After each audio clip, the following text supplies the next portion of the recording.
बुलेटिनमध्ये पुन्हा एकदा स्वागत। भिवंडीच्या पडघ्यामधल्या बोरीवली गावामध्ये महाराष्ट्र एटीएसने आज छापे टाकलेत।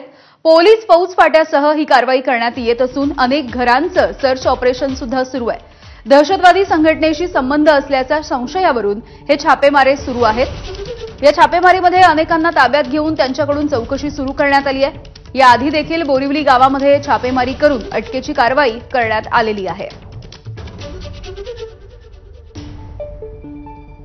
पडगा बोरिवली परिसरामध्ये कॉम्बिंग ऑपरेशन सुरू करण्यात आलेले आहे मुंबई एटीएस कडून। आपण जर या ठिकाणी बघितलं तर या गावामध्ये अनेकदा कारवाई करण्यात आलेली आहे आणि विशेषतः आता आपण जर बघितलं तर या ठिकाणी या गावामध्ये शेकडो पोलीस बंदोबस्तासह या ठिकाणी मुंबई एटीएसने कारवाई करायला सुरुवात केलेली आहे।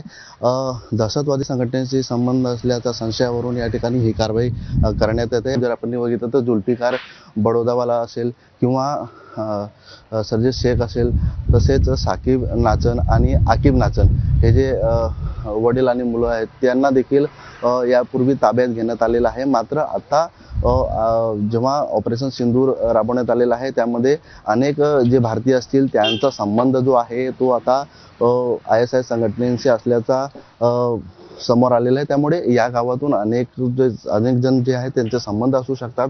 त्यामुळे या भागामध्ये मोठ्या प्रमाणात जो आहे तो कॉम्बिंग ऑपरेशन करण्यात आलेलं आहे। अनेकांना ताब्यात घेऊन जवळपास 20 ते 22 जणांना ताब्यात घेऊन त्यांच्याकडून चौकशी केली जात आहे।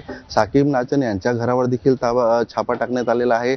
त्यांच्या घराची देखील चौकशी करण्यात आलेली आहे, जेणेकरून ISI संघटनेचे संबंध यांचा आहे का किंवा या भागामध्ये मोठ्या प्रमाणात जी लोक राहतात त्यांचा संबंध असल्याचा संशय आहे। त्यासाठी मोठ्या पोलीस बंदोबस्त पोलीस फौज फाट्यासह या ठिकाणी हा जो कॉम्बिंग ऑपरेशन आहे तो राबवण्यात येत आहे। यामध्ये कोणाचा संबंध आहे का, कोणाला ताब्यात घेण्यात येत आहे का, हे पाहणं महत्त्वाचं ठरणार आहे। अनिल वर्मा, ABP माझा, भिवंडी।